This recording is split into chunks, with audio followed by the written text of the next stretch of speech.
2026 आणि मी आलो पर्याय स्टोन क्रेशर या ठिकाणी आमचं मशीन आहे आणि या ठिकाणी साईडवर आलेलो आहे आणि या ठिकाणी महाराष्ट्रातल्या शेतकऱ्यांसाठी एक आनंदाची बातमी देणार आहे। राज्यामध्ये काय झालं आता खूप जणांचे मेसेज यायला मान्सून कधी येणार आहे, तर सर्वप्रथम सर्व राज्यातल्या सर्व शेतकऱ्याला सांगू इच्छितो की 13 मेला अंदमान बेटावर मान्सून दस्तक देणार आहे, म्हणून ही सर्वप्रथम महाराष्ट्रातल्या शेतकऱ्यांसाठी आनंदाची बातमी। 13 मेला मान्सून अंदमान दस्तक देईल आणि तिथून दिल्याच्या नंतर तुम्हाला सांगतो 13-14 पर्यंत 2-3 दिवस तिथं पडल्याच्या नंतर 10 दिवस केरळला यायला लागतात न ते 25-26 पर्यंत केरळ पर्यंत येईल आणि तिथून 10 दिवस म्हणजे 7-8 जूनला महाराष्ट्रात मान्सून दाखल होण्याचे चान्सेस म्हणजे चिन्ह दिसत आहेत, म्हणून ही सर्वप्रथम शेतकऱ्याची आनंदाची बातमी।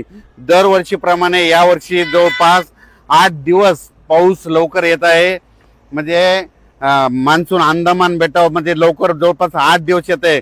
दरवर्षी मान्सून कसा असतो, कधी 20 मेला अंदमान बेटावर येतो, कधी 19 मेला येतो, कधी 21 मेला येतो, कधी 22 मेला येतो, पण यावर्षी जसं गेल्या वर्षी 12-13 मेला आलता तसंच यावर्षी देखील 13 मेला मात्र अंदमान बेटावर मान्सून दस्तक देणार आहे, म्हणून ही सर्वप्रथम महाराष्ट्रासाठी देशासाठी आंध्र प्रदेश, तामिळनाडू, कर्नाटक, केरळ, महाराष्ट्र या राज्यासाठी आनंदाची बातमी। म्हणून शेतकऱ्यांनी आता तुम्हाला सांगतो 36-37 दिवस पाऊस राहिलाय, तुम्ही शेतीचे कामे करून घ्या, कारण की राज्यात मान्सूनसाठी म्हणजे अंदमान बेटावर बंगालच्या खाडीमध्ये चांगलं पोषक वातावरण तयार होत आहे। नसता तुम्हाला एक सांगू इच्छितो 20 मे पर्यंत ते वातावरण तयार होत नसतं, पण यावर्षी जवळपास न काय होणार आहे 10 मे पासून तिथं हालचाली चालू होणार आहे आणि 13 मेला मात्र अंदमान बेटावर मान्सून दस्तक देईल, मान्सून दाखल होणार, म्हणून ही सर्वप्रथम शेतकऱ्यासाठी आनंदाची बातमी। तिथून पुढचा प्रवास कसा राहील हे तुम्हाला मी अंदाजामध्ये सांगणार आहे, म्हणून हे देखील सर्व शेतकऱ्यांनी लक्षात घ्यायचं।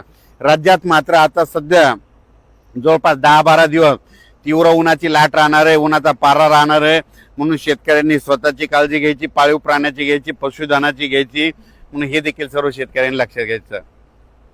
आणि त्याच्यानंतर एक महाराष्ट्रातल्या शेतकऱ्याला बरेच फोन आले, ऊस उत्पादक शेतकऱ्याचे फोन आले की अवकाळी एखादा मे मध्ये येणार आहे का, तर तुम्हाला सांगू इच्छितो मे मध्ये देखील काय होणार आहे, एक अवकाळी येणार आहे, पण ते काही भागातच पडणार आहे। 8-9 तारखेला जे पाऊस येईल ते काय होणार आहे, आदिलाबाद, नायगाव, नरसी, त्याच्यानंतर बिलोली, कंधार, लोहा, इकडं नळदुर्ग, इकडं सोलापूर ह्या पट्ट्यामध्ये काय होईल 8-9 तारखेला एक अवकाळीचा पाऊस येणार आहे, म्हणून त्या शेतकऱ्यांना लक्ष द्यायचं। त्याच्यानंतर तुम्हाला सांगू इच्छितो 12-13-14 दरम्यान देखील एक अवकाळी येणार आहे, पण ते काही भागातच पडणार आहे, सर्वदूर पडणार नाही, म्हणून हे देखील लक्षात येतं। पण राज्यात सगळ्यात महत्त्वाची म्हणजे आनंदाची बातमी, अभ्यास केल्याच्या अंती 13 मेला मात्र अंदमान बेटावर मान्सून दस्तक देणार आहे, दाखल होणार आहे, म्हणून हे लक्षात यायचं। तिथून 10-12 दिवस काय होतं केरळला यायला लागतं आणि तिथून 5-8-9 दिवस लगेच आपल्या महाराष्ट्रामध्ये यायला लागतं, म्हणजे 7-8 जूनला महाराष्ट्रात पाऊस येण्याचे चिन्ह दिसत आहेत, म्हणून हे देखील लक्षात यायचं। आणखीन त्याच्यामध्ये बदल कसे होणार आहेत हे तुम्हाला दररोज 2-2 दिवसाला अपडेट दिला जाईल, म्हणून हे देखील सर्व शेतकऱ्यांना लक्षात यायचं। आणि या ठिकाणी पर्याय स्टोन क्रेशर हे इथं रेणाखेडीला या ठिकाणी आमची मशीन आहे, या ठिकाणी आलेलो आहे मुद्दाम, या साईडवर आलेलो, या ठिकाणी मुद्दाम होऊन आल्याच्या नंतर महाराष्ट्रातल्या शेतकऱ्याला एक अंदाज दिलाय।